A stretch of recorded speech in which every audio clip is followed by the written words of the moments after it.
जी वाहिगुरू जी का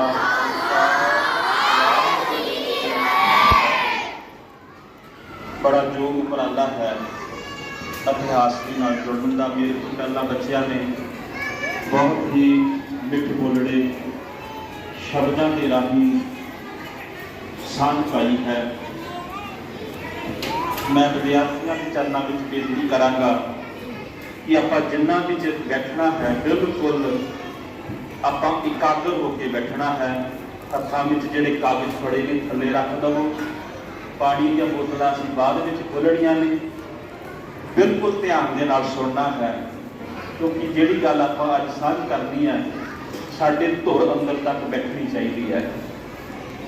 अलीगढ़ मुस्लिम यूनीवर्सिटी का एक प्रोफैसर हबीब होया। प्रोफैसर हबीब ने एक गल सिखां दे सन्मुख रखी। मिस्टर हबीब लिखता है, प्रोफैसर हबीब लिखता है कि सिखां ने इतिहास सिरजिया ते है पर अपने इतिहास को प्रचारिया नहीं है।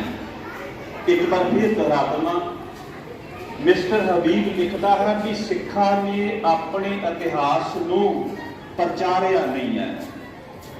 इन्होंने अपना बेशुमार कीमती इतिहास सिरजिया तो जरूर है पर इसमें प्रचारिया नहीं है क्योंकि जिन्होंने कौमां के कोल केवल एक शहीद सी, उन्होंने कौमां ने अपने एक शहीद को लैकर के दुनिया के अंदर अपने धर्म को जिहड़ा सी वो प्रचार दिता।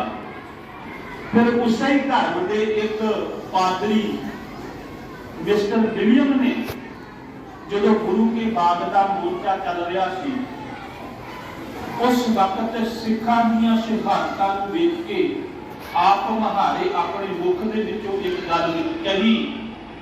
वो लिखदा, अज मैं गुरु के बाग के मोर्चे दे विच कई ईसा शहीद मुंडे वेखे ने, कई ईसा शहीद मुंडे वेखे ने। ये साडा इतिहास है। उन्होंने एक शहादत को लैके अपना धर्म प्रचार किया। साडे इतिहास के हरेक पन्ने के उत्ते अनेका शहीद ने आप उन्होंने नहीं प्रचार सके। सो अज का जिहड़ा शहादत का गुरपुरब है उन्होंने आप कई गल्लां सानूं समझणियां पैणगीआं क्योंकि आप इस शहादत के संबंध में एक शबील लाउंदे हां। आम तौर पर इन्हां दिनां विच तुसीं सारे देखते हो लोग शबील पी के चले जाते हैं पर उन्होंने ये गल का पता ही नहीं होता कि ये शबील क्यों लगी है। अखीर में मैं आप जी के खुलासा करांगा। कला धन गुरु अर्जन साहब महाराज जी के इतिहास के कुछ मुंडक के पन्ने जिहड़े ने मैं सांझ जरूर पा लवां क्योंकि सानूं पता होना चाहिए जिन्हां दा असीं गुरपुरब मना रहे हैं। धन गुरु अर्जन साहब महाराज जिन्हां दा प्रकाश 15 अप्रैल 1563 ईस्वी में, मैं तुहाडे कोल ये सुनना भी है, सच करके चेते रखना। कितनी डेट है जी? 15 अप्रैल 1563 ईस्वी में गोइंदवाल साहब की धरती के उत्ते सतगुरु का प्रकाश होया। धन गुरु रामदास महाराज ते माता भानी जी की कुख साहिब का प्रकाश होया। उस वेले गुरता गद्दी के उत्ते तीसरे गुरुदेव बैठे सन। तीसरे गुरु बैठे सन ते तीसरे गुरु पढ़े ने जी धन गुरु अमरदास महाराज। धन गुरु अमरदास महाराज गुरु अर्जन साहब महाराज के नाने ने। रिश्ते वजों की लगते हैं जी? नाने ने, क्योंकि गुरु अमरदास महाराज की सपुत्री बीबी भानी है जिन्हां दा शादी गुरु रामदास महाराज के नाल हुई सी ते उन्हां दे घर विच गुरु अर्जन साहब महाराज का प्रकाश होया सी। और धन गुरु अमरदास महाराज 1574 तक गुरता गद्दी की जिम्मेवारी संभालते हैं। 1574 के विच वो ज्योति जोत समा जाते हैं। 1563 तो लैके 1574 तक लगभग 11.5 साल कितने 11.5 साल गुरु अर्जन साहब महाराज को गुरु अमरदास महाराज की गोद दे विचों गुरमत की गुड़ती जिहड़ी है वो प्राप्त हुई है। ताइयों भट्टा ने एक प्यारा शब्द आख्या, तै जन्मत गुरमत ब्रह्म पछाणे। बड़े सौखे अर्थ ने तै जन्मत, जन्मत का मतलब जन्म तो, तै जन्मत गुरमत ब्रह्म पछाणी। गुरमत का मतलब होता गुरु की मत, गुरु की मत।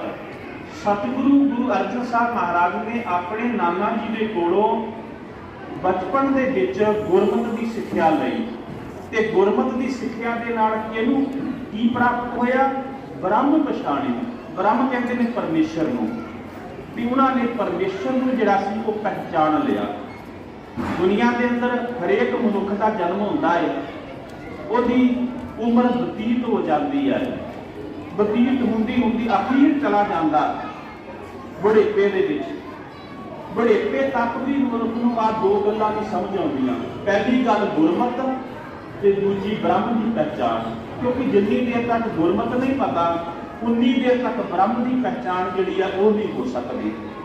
ते गुरु अर्जन साहब महाराज ने बचपन के दोनों चीज़ां प्राप्त कर लईआं, गुरमत भी प्राप्त कर लई ते ब्रह्म नूं जिहड़ा सी वो भी पहचान लिया। समा बतीत होंदा गया, क्योंकि समा अपने को थोड़ा ही है, तो मैं शहादत क्यों हुई ਉਹਦੇ ਕੀ ਕਾਰਨ ਸਨ ਉਹ ਵੀ ਆਪਾਂ ਸਾਂਝ ਪਾਉਣੇ ਨੇ। ਸਮਾਂ ਬਤੀਤ ਹੋਇਆ, ਗੁਰੂ ਅਮਰਦਾਸ ਮਹਾਰਾਜ ਨੇ ਗੁਰਤਾ ਗੱਦੀ ਦੀ ਜ਼ਿੰਮੇਵਾਰੀ ਜਿਹੜੀ ਹੈ ਉਹ ਚੌਥੇ ਗੁਰਦੇਵ, ਚੌਥੇ ਪਾਤਸ਼ਾਹ ਕਿਹੜੇ ਸਨ ਜੀ? ਗੁਰੂ ਰਾਮਦਾਸ ਮਹਾਰਾਜ, ਗੁਰੂ ਅਰਜਨ ਸਾਹਿਬ ਮਹਾਰਾਜ ਦੇ ਪਿਤਾ ਜੀ, ਉਹਨਾਂ ਨੂੰ ਗੁਰਤਾ ਗੱਦੀ ਦੇ ਦਿੱਤੀ 1574 ਦੇ ਵਿੱਚ। ਗੁਰੂ ਰਾਮਦਾਸ ਮਹਾਰਾਜ ਨੇ ਉਹ ਗੁਰਤਾ ਗੱਦੀ ਦੀ ਜ਼ਿੰਮੇਵਾਰੀ ਸੰਭਾਲੀ ਹੈ ਤੇ ਲਗਭਗ 7 ਸਾਲ 1574 ਤੋਂ ਲੈ ਕੇ 1581 ਤੱਕ, 7 ਸਾਲ ਹੀ ਬਣਦੇ ਨੇ। 1574 ਤੋਂ ਲੈ ਕੇ 1581 ਤੱਕ, ਸਤੰਬਰ ਮਹੀਨੇ ਤੱਕ ਇਹ ਜ਼ਿੰਮੇਵਾਰੀ ਉਹਨਾਂ ਨੇ ਸੰਭਾਲੀ। ਕੋਈ ਜੋਤੀ ਜੋਤ ਸਮਾ ਗਏ ਤੇ ਜੋਤੀ ਜੋਤ ਸਮਾਉਣ ਤੋਂ ਬਾਅਦ ਗੁਰਤਾ ਗੱਦੀ ਜਿਹੜੀ ਹੈ ਉਹ ਆਪਣੇ ਸਭ ਤੋਂ ਛੋਟੇ ਸੁਪੁੱਤਰ, ਕਿਉਂਕਿ ਗੁਰੂ ਅਰਜਨ ਸਾਹਿਬ ਮਹਾਰਾਜ ਦੇ दो होर बड़े भरा सन। पता किस नूं नाम जी? सब तो बड़े भरा का नाम बाबा प्रिथी चंद है। की है जी? बाबा प्रिथी चंद है। और उन्होंने को छोटे बाबा महादेव जी, बाबा महादेव जी, और सब तो छोटे गुरु अर्जन साहब महाराज ने। गुरु रामदास महाराज ने अपने सब तो छोटे सुपुत्र गुरु अर्जन साहब महाराज ने गुरता गद्दी की जिम्मेवारी संभाली है। इत्थे एक नुकता हुण तुहाडे पक्ष दा आ भी गुरु रामदास महाराज ने अपने दोवें वड्डे पुत्रां नूं गुरता गद्दी क्यों नहीं दित्ती? हालांकि जदों तुसीं आम वेखदे हो घर दे विच जिहड़ा वड्डा पुत्र हुंदा वो सारी जिम्मेवारी सामभदा ना, वो सारे परिवार की जिम्मेवारी सामभदा है। फिर गुरु रामदास महाराज ने गुरु अर्जन साहब महाराज जिहड़े सब तो छोटे ने उन्होंने गुरता गद्दी क्यों दी है? सवाल है ना एक, यह सवाल का आंसर जरूर सुनियो ध्यान दे नाल। जिहड़ा प्रिथी चंद है ना वो अपने पिता के नाल कई बार झगड़ा कर लैंदा है, अपने पिता के नाल झगड़ा कर लैंदा। क्यों कर लैंदा? माया के पिछे, माया के कारण झगड़ा कर लेंदा, जिहदी गवाही गुरबाणी दे विच मिलदी है। गुरु रामदास महाराज कहते ने काहे पूत झगड़त हौं संग बाप। बड़े सौखे शब्द ने। काहे पूत, पूत का मतलब पुत्र, काहे पूत झगड़त, झगड़त का मतलब झगड़ा करना, हौं संग बाप, संग का मतलब नाल, बाप का मतलब पिता। भी तू अपने पिता दे नाल क्यों झगड़ा करदा है? काहे पूत झगड़त हौं संग बाप, जिनके जने, जने का मतलब जन्म देने वाले, जिनके जने वडीरे तुम हो, तिन संग झगड़त पाप। भी जिन्हां ने जन्म दिता, जन्म देने तो बाद वड्डे कीता ते उन्हां दे नाल झगड़ा करना की है जी? पाप है। हुण ये सिੱਖਿਆ ਤੁਹਾਡੇ मन दे विच वसण वाली है, क्योंकि आप भी इसी तरह करते कई बार ना सानू माता पिता कोई चीज ना देवे असी रुस के बैठ जाते हैं, हुंदा ही इदां। हालांकि माँ बाप को पता होंगे भी आ चीज मैं लैके देनी है या आ चीज लैके नहीं देनी। माँ बाप को पता, क्योंकि उम्र के बड़े बड़े होंगे ने, तजर्बे के साडे नालों बड़े होंगे ने। एक छोटी जी उदाहरण दवां, एक छोटा जिहा बच्चा अपनी माँ की गोद में बैठा होया, दूर ਉਹਦੇ ਜਿਹੜਾ है अग के अंगियारे ने, अग बल रही है, अग देखने ਦੇ ਵਿੱਚ लाल है ਤੇ बड़ी सोहनी लगती है। ਹੁਣ ਉਹ छोटा ਜਿਹਾ पुत अपनी माँ के गोद ਵਿੱਚੋਂ ਉੱਠ के ਉਹਦੇ अग के अंगियारिਆਂ ਨੂੰ पकड़न की कोशिश करता, क्योंकि ਉਹ सोहने लगते लाल रंग का, पर माँ ਜਿਹੜੀ ਆ ਉਹਨੂੰ ਕੰਮ नहीं करन ਦਿੰਦੀ।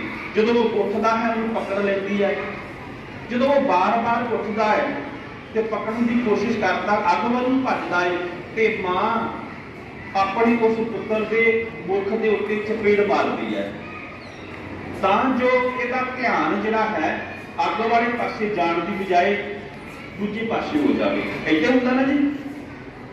हुण देखण वाला तो कहेगा भी मां ने अपने पुत्र नूं मारिया, दुख दिता, पर तुसीं अंदाजा लाओ भी जे वो मां अपने पुत्र नूं वो काम करन तो ना बचदी ते की हुंदा, ਉਹਦੇ ਹੱਥ ਅੱਗ ਦੇ ਨਾਲ ਸੜ ਜਾਣੇ ਸੀ ਨਾ। ਉਹਦਾ ਦੁੱਖ ਕਿੰਨਾ ਵੱਡਾ ਸੀਗਾ, ਕਈ ਦਿਨਾਂ ਤੱਕ ਉਹਨੂੰ ਉਹ ਦੁੱਖ ਝੱਲਣਾ ਪੈਣਾ ਸੀ। ਹੋ ਸਕਦਾ ਸੀ ਉਹਦੇ ਹੱਥ ਖਰਾਬ ਹੋ ਜਾਂਦੇ, ਕਦੇ ਠੀਕ ਨਾ ਹੁੰਦੇ। ਹੁਣ ਚਪੇੜ ਦਾ ਦੁੱਖ ਤੇ ਅੱਗ ਦੇ ਅੰਗਿਆਰਿਆਂ ਦਾ ਦੁੱਖ ਜਿਹੜਾ ਹੈ ਫਰਕ ਹੈ ਨਾ। ਚਪੇੜ ਦਾ ਦੁੱਖ 2-4 ਮਿੰਟ 5 ਮਿੰਟ ਵਾਸਤੇ ਹੈ ਤੇ ਅੱਗ ਦੇ ਅੰਗਿਆਰਿਆਂ ਦਾ ਦੁੱਖ ਕਿੰਨਾ ਹੈ, ਬਹੁਤ ਜ਼ਿਆਦਾ ਨਾ। ਬਸ ਇਹੀ ਕਹਾਣੀ ਹੈ भी माँ बाप जिहड़े ने वो साडे वास्ते भला सोचते हैं, पर सानू नहीं पता हुंदा भी ये साडे वास्ते भला है।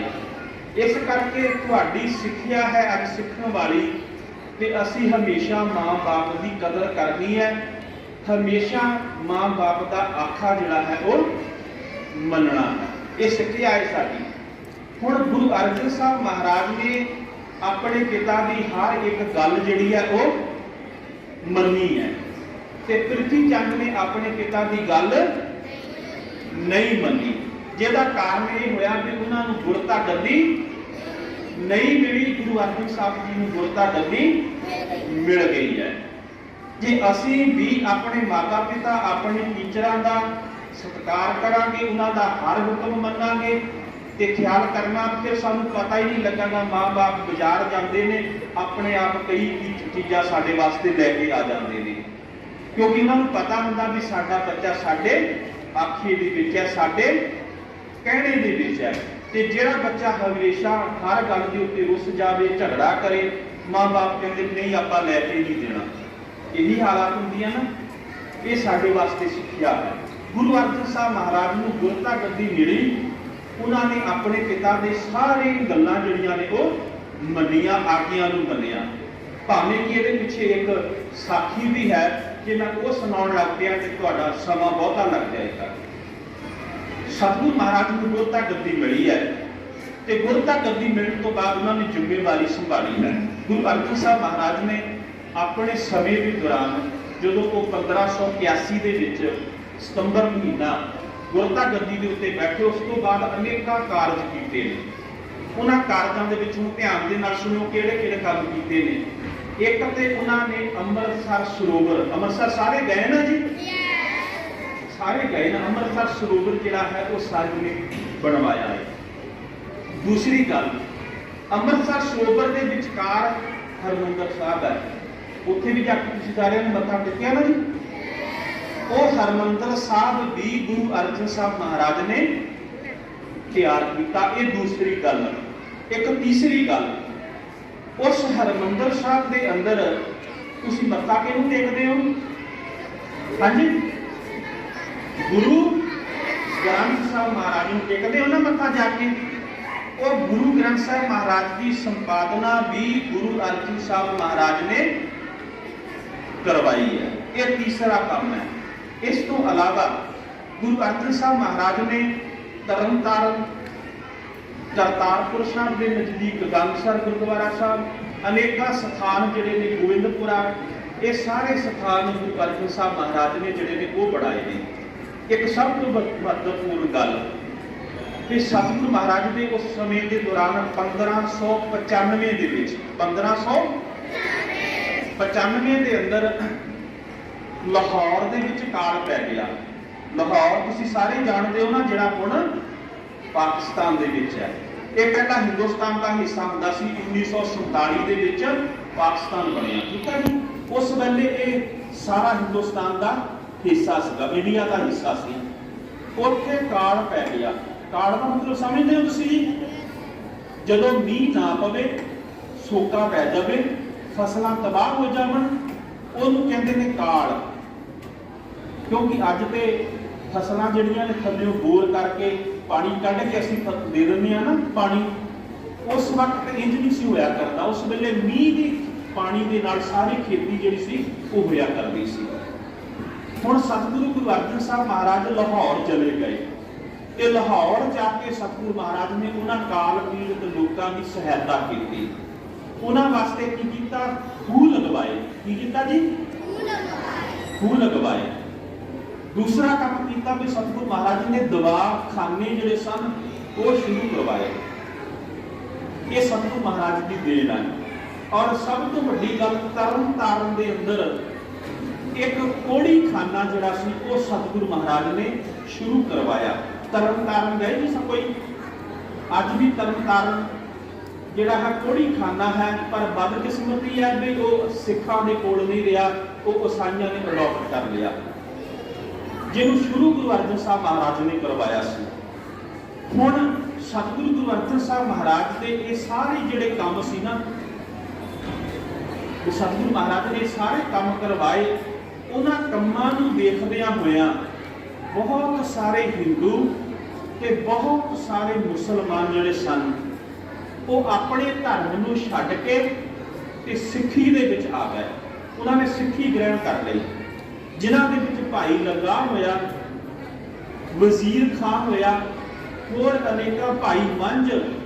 ਤੁਸੀਂ ਹਰਿਆਣੇ ਤੋਂ ਅੱਗੇ ਜਾਂਦੇ ਹੋ, ਬਾਬਾ ਮੰਝ ਹੈਗਾ ਨਾ ਜੀ ਕੰਗਾਂ ਦੇ ਕੋਲ, ਉਹਨਾਂ ਦਾ ਸਥਾਨ ਹੈ। ਇੱਥੇ ਦਾ ਰਹਿਣ ਵਾਲਾ ਭਾਈ ਮੰਝ, ਇਹ ਪਹਿਲਾਂ ਸਖੀ ਸਰਵਰੀਆ ਹੋਇਆ ਕਰਦਾ ਸੀ। ਇਹ ਵੀ ਸਿੱਖੀ ਦੇ ਵਿੱਚ ਆ ਗਿਆ, ਸਿੱਖੀ ਤੋਂ ਪ੍ਰਭਾਵਿਤ ਹੋ ਕਰਕੇ। ਇਹ ਸਾਰੇ ਜਦੋਂ ਸਿੱਖੀ ਦੇ ਵਿੱਚ ਆ ਗਏ, ਭਾਈ ਲੱਗਾ ਵਰਗੇ, ਭਾਈ ਬਹਿਲੋ ਵਰਗੇ, ਤੇ ਉਹ ਲੋਕ ਜਿਨ੍ਹਾਂ ਦੇ ਧਰਮ ਦੇ ਵਿੱਚੋਂ ਆਏ ਸਨ, ਉਹ ਧਰਮ ਦੇ ਲੋਕ ਫਿਰ ਗੁਰੂ ਅਰਜਨ ਸਾਹਿਬ ਮਹਾਰਾਜ ਦੇ ਵਿਰੋਧ ਦੇ ਵਿੱਚ ਆ ਗਏ। ਕਿਉਂਕਿ ਆਪਾਂ ਸ਼ਹੀਦੀ ਦੇ ਕਾਰਨ ਜਿਹੜੇ ਉਹ ਵੀ ਦੇਖਦੇ ਨੇ ਨਾ। ਹੁਣ ਗੁਰੂ ਅਰਜਨ ਸਾਹਿਬ ਮਹਾਰਾਜ ਦੇ ਸ਼ਹੀਦੀ ਦੇ ਕਾਰਨਾਂ ਦੇ ਵਿੱਚੋਂ ਜਿਹੜਾ ਸਭ ਤੋਂ ਵੱਡਾ ਕਾਰਨ ਹੈ ਨਾ, ਉਹ ਹੈ ਨਕਸ਼ਬੰਦੀ ਲਹਿਰ ਦੇ ਆਗੂ ਸ਼ੇਖ ਅਹਿਮਦ ਸਰਹੰਦੀ ਤੇ ਸ਼ੇਖ ਅਹਿਮਦ ਬੁਖਾਰੀ। ਸ਼ੇਖ ਅਹਿਮਦ ਸਰਹੰਦੀ ਤੇ ਸ਼ੇਖ ਅਹਿਮਦ ਬੁਖਾਰੀ, ਜਿਹੜਾ ਦੂਜਾ ਨਾਮ ਹੈ ਮੁਰਤਜ਼ਾ ਖਾਨ। ਹੁਣ ਨਕਸ਼ਬੰਦੀ ਲਹਿਰ ਇਹ ਕੀ ਸੀਗੀ? ਇਹ ਮੁਸਲਮਾਨਾਂ ਦਾ ਇੱਕ ਫਿਰਕਾ ਹੈ। ਮੁਸਲਮਾਨਾਂ ਦੇ ਵਿੱਚ 14 ਫਿਰਕੇ ਨੇ। ਫਿਰਕੇ ਦਾ ਮਤਲਬ ਸਮਝਦੇ ਹੋ ਵੀ ਜਥੇਬੰਦੀਆਂ, ਸੌਖਾ ਕਰਨਾ, ਵੱਖਰੀਆਂ ਵੱਖਰੀਆਂ 14 ਜਥੇਬੰਦੀਆਂ ਨੇ। ਉਹਨਾਂ ਜਥੇਬੰਦੀਆਂ ਦੇ ਵਿੱਚੋਂ ਇੱਕ ਨਕਸ਼ਬੰਦੀ ਜਥੇਬੰਦੀ ਹੈ। ਉਹਨਾਂ ਦੇ ਇਹ ਆਗੂ ਸਨ ਔਰ ਇਹ ਕੱਟੜ ਮੁਸਲਮਾਨ ਸਨ। ਔਰ ਇਹਨਾਂ ਨੂੰ ਇਹ ਨਹੀਂ ਸੀ ਸਿਖਾਉਂਦਾ ਵੀ ਗੁਰੂ ਅਰਜਨ ਸਾਹਿਬ ਮਹਾਰਾਜ ਦੇ ਸੰਪਰਕ ਦੇ ਵਿੱਚ ਆ ਕੇ ਕੋਈ ਮਨੁੱਖ ਸਿੱਖ ਬਣੇ। ਇਹ ਹਮੇਸ਼ਾ ਤਾੜ ਦੇ ਵਿੱਚ ਸਨ ਵੀ ਕਦੋਂ ਸਾਡਾ ਦਾ ਲੱਗੇ ਤੇ ਅਸੀਂ ਗੁਰੂ ਘਰ ਨੂੰ ਹਾਨੀ ਪਹੁੰਚਾਈਏ। ਪਰ ਉਹਨਾਂ ਦੇ ਸਾਹਮਣੇ ਜਿਹੜੀ ਵੱਡੀ ਮੁਸ਼ਕਲ ਇਹ ਸੀਗੀ ਕਿ ਉਸ ਵਕਤ ਜਿਹੜਾ ਹਕੂਮਤ ਦਾ ਰਾਜਾ ਸੀਗਾ ਉਹ ਸੀ ਅਕਬਰ। ਕਿਹੜਾ ਸੀਗਾ ਜੀ? ਅਕਬਰ ਸੀਗਾ। ਉਹ ਅਕਬਰ ਜਿਹੜਾ ਸੀ ਉਹ ਦੀਨੇ ਅਲਾਹੀ ਧਰਮ ਉਹਨੇ ਪ੍ਰਚਾਰਿਆ ਸੀ। ਦੀਨੇ ਅਲਾਹੀ ਧਰਮ ਦਾ ਮਤਲਬ ਹੁੰਦਾ ਵੀ ਆਪਣੇ ਪ੍ਰਚਾਰ ਦੇ ਸਦਕਾ ਕੋਈ ਵੀ ਮਨੁੱਖ ਆਪਣਾ ਧਰਮ ਦਾ ਪ੍ਰਚਾਰ ਕਰ ਸਕਦਾ ਹੈ, ਕਿਸੇ ਨੂੰ ਧਰਮ ਦੇ ਵਿੱਚ ਲਿਆ ਸਕਦਾ ਹੈ, ਤਲਵਾਰ ਦੇ ਜ਼ੋਰ ਦੇ ਨਾਲ ਨਹੀਂ। ਉਹ ਸਾਰਿਆਂ ਧਰਮਾਂ ਨੂੰ ਖੁੱਲ੍ਹ ਸੀਗੀ। ਤੇ ਹੁਣ ਉਹ ਲੋਕ ਇਹ ਗੱਲ ਬਰਦਾਸ਼ਤ ਨਹੀਂ ਸੀ ਕਰਦੇ, ਉਹਨਾਂ ਦਾ ਦਾ ਨਹੀਂ ਸੀ ਲੱਗਦਾ। ਅਚਾਨਕ ਕੀ ਹੋਇਆ ਵੀ ਅਕਬਰ ਦਾ ਇੱਕ ਪੁੱਤਰ ਸੀਗਾ ਸਲੀਮ, ਜਿਹਦਾ ਦੂਜਾ ਨਾਮ ਹੈ ਜਹਾਂਗੀਰ। की नाम है जी? जहांगीर। हुण जहांगीर जिहड़ा सीगा वो शराबी कबाबी सीगा, भाव शराब बहुत पींदा सीगा। ते अकबर जिहड़ा सीगा वो जहांगीर नूं राज भाग नहीं सी देना चाहुंदा। वो चाहुंदा सीगा भी मेरा पोतरा जिहड़ा अमीर खुसरो है मैं उहनूं राज भाग दे देवां। पर जहांगीर ने, जिहदा मैं पहला नाम लिया, नक्शबंदी लहर के आगू शेख अहमद सरहंदी ते मुर्तजा खान। और यह भी याद रखियो कि मुर्तजा खान जिहड़ा है वो अकबर दे कोल एक जरनैल है, एक जरनैल है, फौज का मुखिया आ। ते वो मुर्तजा खान शेख अहमद सरहंदी का चेला है। हुण उहदे राही जिहड़ा सीगा जहांगीर ने उन्होंने अपने नाल गंढ लिया भी तुसीं मैनूं राज भाग लैके देवो ते मैं जिहड़ा है वो इस्लाम धर्म नूं वधावांगा। जिहदा कारण की होया भी मैं गल नेड़े रखां भी अकबर जिहड़ा सीगा वो 17 अक्तूबर सन 1605 17 अक्तूबर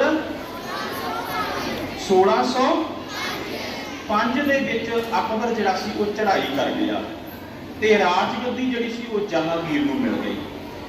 हुण जहांगीर नूं मन दे विच एक तौखला है, डर है भी मेरा पुत जिहड़ा है अमीन खुसरो, किहड़ा जी? अमीन खुसरो किते बगावत ना कर दे ते मेरा राज भाग जिहड़ा है वो खत्म ना हो जाए, भी राज भाग ते ये ना लै लवे। उहने अपने पुत्र नूं आगरे दे विच कैद कर लिया। कैद कीते नूं अजे 6 महीने होए सन कि उहदा पुत अमीर खुसरो जिहड़ा सी ना अपने पिता जहांगीर नूं आखदा है भी पिता जी मैं अपने दादे अकबर की समाध के उत्ते शरधा दे फुल भेंट करना चाहुंदा ते मैनूं आग्या करो। ते हुण जहांगीर ने सोचा भी इहदा दादी दे नाल बहुत प्यार सी क्योंकि दादा ही उहनूं राज भाग भी देना चाहुंदा सीगा। उहने आग्या दे दित्ती ते अमीर खुसरो ने जिहड़ा सीगा वो बगावत कर दी, उत्थों निकल गए। बगावत करदियां करदियां वो पंजाब की धरती दे विचों निकलिया ते लाहौर चला गया। उसका मतलब सीगा भी मैं लाहौर दे विच पहला अपना कब्जा जमा लवां ते बाद विच अपने पिता के विरुद्ध दिल्ली का तख्त प्राप्त करने वास्ते लड़ांगा। ਉਹਦੇ ਨਾਲ 12,000 फौजा ने 12,000 फौजा ने ਤੇ ਉਹ ਲੈ ਕੇ ਲਾਹੌਰ ਨੂੰ ਉਹਨੇ ਕਬਜ਼ਾ ਕਰਨ ਵਾਸਤੇ ਘੇਰਾ ਪਾ ਲਿਆ ਪਰ ਉੱਥੋਂ ਉਹ ਕਬਜ਼ਾ ਕਰ ਨਾ ਸਕਿਆ। ਇੰਨੀ ਦੇਰ ਦੇ ਵਿੱਚ ਜਿਹੜਾ ਜਹਾਂਗੀਰ ਹੈ ਉਹਨੂੰ ਪਤਾ ਲੱਗ ਗਿਆ ਵੀ ਮੇਰੇ ਪੁੱਤਰ ਨੇ ਬਗਾਵਤ ਕਰ ਦਿੱਤੀ ਹੈ ਤੇ ਉਹ ਵੱਡੀ ਫੌਜ ਲੈ ਕੇ ਦਿੱਲੀ ਤੋਂ ਉਹ ਵੀ ਲਾਹੌਰ ਪਹੁੰਚ ਗਿਆ। ਜਦੋਂ ਅਮੀਰ ਖੁਸਰੋ ਨੂੰ ਪਤਾ ਲੱਗਾ ਵੀ ਮੇਰਾ ਪਿਤਾ ਮੇਰੇ ਪਿੱਛੇ ਆ ਰਿਹਾ ਫੌਜਾਂ ਲੈ ਕੇ, ਉਹ ਲਾਹੌਰ ਨੂੰ ਛੱਡ ਕੇ ਚਨਾਬ ਨੂੰ ਚਲਾ ਗਿਆ। कि चनाब दे विच एक इलाका है सोधरा, किहड़ा जी? सोधरे के इलाके दे विच वो पकड़िया गया, उन्होंने बंदी बना दिता गया। बंदी बना करके लाहौर लिया गया ते लाहौर लिया करके उन्होंने सजावां दित्तियां। सजा दे विच की कीता गया भी ओहदियां अखां दे विच कच पा के ते अखां नूं सी दिता गया। अपने पुत्र नूं जहांगीर ने उहदियां अखां दे विच कच पा के अखां नूं सी दिता गया। उहदे जिहड़े साथी सन उन्हां नूं सजावां दित्तियां और ये सजावां जिहड़ियां सन वो 23 मई तक, क्योंकि अमीर खुसरो ने 6 अप्रैल नूं बगावत की सी ते 2 मई 3 मई वो पकड़िया गया। 3 मई तो 23 मई तक जिन्हें जिन्हें अमीर खुसरो की सहायता की सी उन्होंने सारियां नूं सजावां दित्तियां। सजावां दे के जहांगीर जिहड़ा सी वो विहला हो गया। हुण जदों विहला हो गया ते जिहड़ा मैं एक पहला नाम तुहाडे नाल साझ पाई सी शेख अहमद सरहंदी। शेख अहमद नक्शबंदी लहर का आगू जिहड़ा है उहने एक चिट्ठी अपने चेले मुर्तजा खान नूं भेजी। किहनूं भेजी जी? मुर्तजा खान नूं भेजी। पिछों आवाज नहीं आउंदी, मैनूं लगदा तुसीं नहीं चंगी तरह सुणदे। मुर्तजा खान नूं चिट्ठी भेजी भी तूं एक गल जहांगीर के तन दे विच पा भी अमीर खुसरो की सहायता जिहड़ी है वो गुरु अर्जन साहब ने की है। एक झूठी गल जिहड़ी सीगी शेख अहमद सरहंदी ने अपने चेले बुरदगा खां दे राही जहांगीर दे विच पा दी, जहांगीर के मन विच पा दी। हालांकि गुरु अर्जन साहब महाराज ने उसकी कोई सहायता नहीं की। उन्हें दरिया पार किया गोइंदवाल साहब के कोल दे, जिहड़ा ब्यासा दरिया लंघदा ना वो गोइंदवाल साहब के कोल दे पार किया। गुरु अर्जन साहब महाराज उस वक्त गोइंदवाल नहीं सन, तरनताਰਨ सन। कितने सन? पर एक कहानी घड़ के जहांगीर के मन में पा दी। हुण जहांगीर ने जिहड़ा सी पहला वादा किया होया सीगा शेख अहमद सरहंदी दे नाल भी तुसीं मैनूं राज भाग दिवाओ ते मैं मुसलमान धर्म नूं वधाउण विच मदद करांगा, तुहाडी सहायता करांगा। हुण ये सारा कुछ रल के ते फिर जहांगीर ने मुर्तजा खान नूं ऑर्डर दिता गुरु अर्जन साहब महाराज की गिरफ्तारी का। 25 मई सन 1606 ਨੂੰ 25 मई सन 1606 ਨੂੰ मुर्तजा खान ਅੰਮ੍ਰਿਤਸਰ की धरती के उत्ते आया ते आके गुरु अर्जन साहब महाराज को गिरफ्तार कर लिया। गुरु अर्जन साहब महाराज ने गिरफ्तारी तो पहला अपनी जगह धन गुरु हरगोबिंद महाराज इन्हों जी ਜਿਹੜੇ ਸਾਡੇ ਛੇਵੇਂ ਗੁਰੂ ਨੇ ਉਹਨਾਂ ਨੂੰ ਗੁਰਤਾ ਗੱਦੀ ਦੇ ਕੇ 5 ਸਿੱਖਾਂ ਦੇ ਨਾਲ ਸਤਿਗੁਰੂ ਮਹਾਰਾਜ ਲਾਹੌਰ ਗਏ ਨੇ। ਲਾਹੌਰ ਦੇ ਵਿੱਚ ਇੱਕ ਬੰਦਾ ਸੀਗਾ ਚੰਦੂ, ਨਾਂ ਸਾਰਿਆਂ ਨੇ ਸੁਣਿਆ ਹੋਵੇਗਾ ਨਾ। ਕੀ ਸੀ ਨਾਮ ਜੀ? ਚੰਦੂ। ਚੰਦੂ ਨੇ ਸਤਿਗੁਰੂ ਮਹਾਰਾਜ ਨੂੰ ਆਪਣੇ ਹਵਾਲੇ ਕਰ ਲਿਆ। ਔਰ ਚੰਦੂ ਜਿਹੜਾ ਸੀ ਇਹ ਵੀ ਗੁਰੂ ਘਰ ਦਾ ਵਿਰੋਧੀ ਸੀਗਾ, क्योंकि चंदू की एक लड़की सी सदा कौर। सदा कौर का रिश्ता गुरु अर्जन साहब महाराज के सुपुत्र गुरु हरगोबिंद महाराज के नाल तय होना सीगा।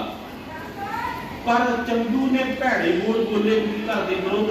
उन्हें क्या सीगा लागी, लागी का मतलब समझना जो रिश्ते कराउंदा हुंदा ना, जिहनूं अजकल दे शब्दां विच विचोला कहंदे आ ना, वो लागी नूं कह दित्ता सीगा भी तुसीं चवारे दी मोड़ी इट जिहड़ी इट है चवारे की इट जिहड़ी आ तुसीं मोड़ी नूं ला आए। भाव अपने आप नूं वड्डा चवारा आखिया ते गुरु घर नूं मोड़ी आखिया, छोटा आखिया। ते संगतां ने फैसला किया कि इहो जिहे हंकारी दा आपां रिश्ता जिहड़ा है वो नहीं लेना। जिहदे कारण चंदू जिहड़ा सीगा वो भी गुरु घर दा विरोधी सी। ते जदों चंदू दे हवाले किया गया ते उस वक्त में सतगुरु महाराज के अगे कुछ शर्तां रखियां गईयां। पहली शर्त रखी गई कि तुसीं मुसलमान हो जाओ। दूजी शर्त रखी गई कि तुसीं गुरु ग्रंथ साहब दे विच मुहम्मद साहब की तारीफ विच कुछ शब्द जिहड़े ने वो लिख दवो, तुहानूं छड्ड दित्ता जावेगा। पर सतगुरू महाराज ने सारा कुछ इनकार कर दिता कि तीसरी गल जिहड़ी सी शहादत की उहनूं कुर्बान कर लिया। फिर गुरु अर्जन साहब महाराज नूं फिर तसीहे देने शुरू कर दिते। पहले दिन भुखियां भाणियां रखिया गया। सतगुरू महाराज नूं ना ते प्रशादा दिता गया ते ना ही सतगुरू महाराज नूं पानी पीण वास्ते दिता गया। हुण तुसीं आप अंदाजा लाओ, महसूस करो, तुसीं इत्थे छां दे विच बैठे हो ना और बैठे हो, हवा भी माड़ी मोटी चलदी है, पर तुसीं तां भी इधर उधर वेख रहे हो ना। पर सतगुरू महाराज नूं भुखण भाणियां रखिया गया, खाण नूं कुछ नहीं दिता गया ते ना पीण नूं कुछ दिता गया। तुसीं वेखदे हो ना आम तौर पर भी तुसीं अद्धे घंटे बाद पानी पी लैंदे हो इन्हां दिनां विच, है ना जी। अद्धे घंटे बाद पानी पी लैंदे, सानूं प्यास लगदी है, पर तुसीं अंदाजा लाओ, महसूस करके देखो, अपनी सुरत उस जगह के उत्ते लैके जाओ कि गुरु अर्जन साहब महाराज नूं ना ते कोई प्रशादा दिता गया ते ना पीण वास्ते पानी दिता गया। फिर अगले दिन होर सख्त सजा दी गई भी सतगुरू महाराज नूं सीधे सूरज के थले रेता दे विच बिठाया गया। हुण तुसीं अंदाजा लाओ अजकल सूरज कितनी गर्मी छड्डदा ना। फिर अगली सजा होर सजाई गई भी हौली हौली सजा बढ़दी। फिर चंदू ने किया भी एक तवी जिहड़ी सीगी, लोह दिखदे आ ना, तवा वेखदे हो घरां दे विच वरतिया जांदा, तवे दा वड्डा रूप तवी कहंदे ने। आम तौर ते तुसीं गुरद्वारियां विच देखी होगी ना, तवी वड्डी सारी हुंदी है जिहदे उत्ते रोटियां पकाईयां जांदियां ना, देखी सारिआं ने जी। उस तवी दे थल्ले अग बाली गई, उहनूं लाल सुरख कीता गया ते लाल सुरख करन तो बाद सतगुरु महाराज नूं आख्या गया भी इहदे उत्ते चौंकड़ी मार के बैठो। हुण तुसीं आप अंदाजा लाओ, किसी ने अपने माता पिता दे नाल रसोई दे विच सहायता करदे रोटी पकाई होवे ते रोटी तलदियां होइआं जदों आपां पासा बनदे आ, किते साडा माड़ा जिहा भी ਉਂਗਲ तवे दे नाल लग जाए, माड़ी जिहा भी लग जाए ते असीं किवें करवाउंदे आ जी, करवाउंदे आ ना जी। हालांकि माड़ा जिहा लगा हुंदा है सेक। हुण तुसीं अंदाजा लाओ कि गुरु अर्जन साहब महाराज नूं जदों तवी दे उत्ते बिठाया गया होवे तां किहो जी हालात होवे, किहो जी हालात होवे, अंदाजा ला के देखो। सतगुरु महाराज का सारा शरीर जिहड़ा सी वो सड़ गया। फिर अगले दिन की किया गया कि सतगुरु महाराज नूं जिथे तवी दे उत्ते बिठाया गया, उत्थे रेता जिहड़ी सी, रेता समझदे ना, रेता नूं गर्म किया गया। रेता नूं गर्म करके ऐन तपदी हुई रेता ते कड़छी दे नाल, कड़छी दा वड्डा रूप, कड़छी तो सारे ने देखी ना, कड़छी दा वड्डा रूप कड़छा, ओनूं भर भर के सतगुरु महाराज दे सीस दे उत्ते पाया गया। इन्नी गर्म रेता सतगुरु महाराज ने अपने पिंडे के उत्ते पवाई, जिहदे कारण सतगुरु महाराज का सारा शरीर जिहड़ा सी वो छालियां दे नाल भर गया। फिर अगले दिन सतगुरु महाराज नूं उबलदी देग दे विच उबालिया गया। पानी का वकीला तुसीं वेखदे हो ना, उपरों घट चौड़ा हुंदा, थल्लेओं वड्डा हुंदा। उहदा वड्डा रूप आपां देखीए आम गुरुद्वारियां विच देखदे, जिहदे विच जिहड़ा लंगर तैयार हुंदा, वो देगे दे विच पानी उबालिया गया, ऐन गर्म पानी, ते जदों उस पानी दे विच सतगुरु महाराज नूं बिठा दित्ता गया गर्म पानी दे अंदर। एक सीहियां दे नाल फिर की होया कि सतगुरु महाराज दे शरीर का जिहड़ा मास सी ना, वो हड्डियां दे नालों वखरा हो गया, वखरा हो गया। ते इन्ना कोई दर्द सी। सतगुरु महाराज फिर भी परमेश्वर के भाने दे विच ने, और अक्सर आपां पावन वचन पढ़दे आ, तेरा किया मीठा लगे हर नाम पदार्थ। सारे जने विच जिहड़े पढ़ो, बोल मेरे संग सदा है नाले, सिमर सिमर तिस सदा सुमाले। सारे की बात होनी चाहिए, तेरा किया मीठा लागे, हर नाम पदार्थ नानक मांगे। सतगुरु महाराज ये गा रहे थे कि तेरा किया हुआ परमेश्वर को कोई अलामा नहीं है, कि तेरा किया हुआ मिठा लगता, तेरे भाने दे विच है। फिर अखीर 30 मई सन 1606 ਨੂੰ सतगुरु महाराज ਨੂੰ ਰਾਵੀ दरिया के ठंडे जल ਦੇ ਵਿੱਚ बैठण वास्ते किया। ਹੁਣ ਜਦੋਂ ਸਰੀਰ ਦੇ ਉੱਤੇ ਛਾਲੇ ਹੋਣ ਨਾ, ਤੇ ਉਹ ਛਾਲੇ ਦੇ ਉੱਤੇ ਜਦੋਂ ਠੰਡਾ ਪਾਣੀ ਪੈਂਦਾ ਨਾ, ਉਹ ਠੰਡੇ ਪਾਣੀ ਦੇ ਨਾਲ ਉਹ ਛਾਲੇ ਜਿਹੜੇ ਨੇ ਉਹ ਫੁੱਟ ਜਾਂਦੇ ਨੇ, ਛਾਲੇ ਫੁੱਟ ਜਾਂਦੇ ਨੇ। ਤੇ ਜਦੋਂ ਫੁੱਟੇ ਹੋਏ ਛਾਲਿਆਂ ਦੇ ਉੱਤੇ ਠੰਡਾ ਪਾਣੀ ਪੈਂਦਾ ਨਾ, ਤੇ ਫਿਰ ਬਹੁਤ ਜ਼ਿਆਦਾ ਦਰਦ ਹੁੰਦਾ, बहुत ज्यादा दर्द होता।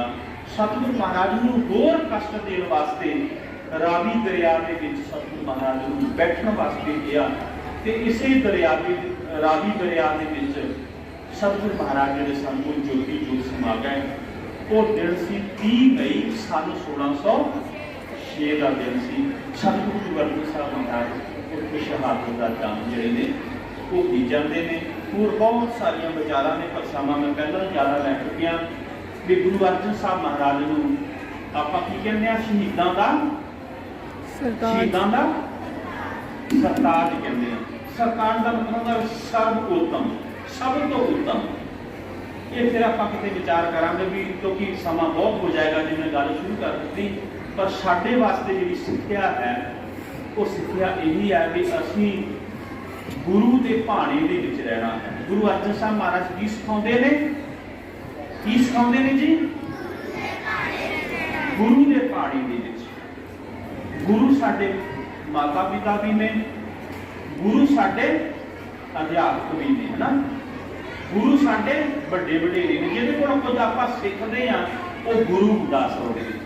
ਠੀਕ ਆ ਜੀ। ਅਧਿਆਤਮਿਕ ਤੌਰ ਤੇ ਗੁਰੂ ਸਾਡਾ ਗੁਰੂ ਗ੍ਰੰਥ ਸਾਹਿਬ ਜੀ ਹੈ। ਅਧਿਆਤਮਿਕ ਤੌਰ ਤੇ ਸਾਡਾ ਗੁਰੂ ਕੌਣ ਹੈ ਜੀ? ਗੁਰੂ ਗ੍ਰੰਥ ਸਾਹਿਬ ਜੀ ਨੇ। ਔਰ ਦੁਨਿਆਵੀ ਤੌਰ ਤੇ ਅਸੀਂ ਮਾਤਾ ਪਿਤਾ ਦੇ ਕੋਲੋਂ ਸਿੱਖਦੇ ਆ, ਉਹ ਵੀ ਸਾਡੇ ਗੁਰੂ ਨੇ। ਅਧਿਆਪਕਾਂ ਦੇ ਕੋਲੋਂ ਸਿੱਖਦੇ ਆ, ਉਹ ਵੀ ਸਾਡੇ ਗੁਰੂ ਨੇ। ਆਪਾਂ ਵੱਡਿਆਂ ਦੇ ਕੋਲੋਂ ਵੀ ਸਿੱਖਦੇ ਆ, ਸਮਾਜ ਦੇ ਵਿੱਚੋਂ ਸਿੱਖਦੇ ਆ, ਉਹ ਵੀ ਸਾਡਾ ਗੁਰੂ ਹੈ, ਹਨਾ, ਜਿੱਥੋਂ ਸਾਨੂੰ ਗਿਆਨ ਪ੍ਰਾਪਤ ਹੁੰਦਾ। ਇਸ ਕਰਕੇ ਆਪਾਂ ਜ਼ਿੰਦਗੀ ਦੇ ਵਿੱਚ ਇਹ ਪ੍ਰਣ ਕਰਨਾ, ਆਪਾਂ ਆਗਿਆ ਦੇ ਵਿੱਚ ਚੱਲਣਾ। ਆਗਿਆ ਵਿੱਚ ਚੱਲਿਆ ਸਾਨੂੰ ਜੀਵਨ ਦੇ ਵਿੱਚ ਸੁੱਖ ਹੈ, ਆਗਿਆ ਤੋਂ ਉਲਟ ਚੱਲਣਾ ਸਾਡੇ ਜੀਵਨ ਵਿੱਚ ਦੁੱਖ ਹੈ। ਗੁਰੂ ਅਰਜਨ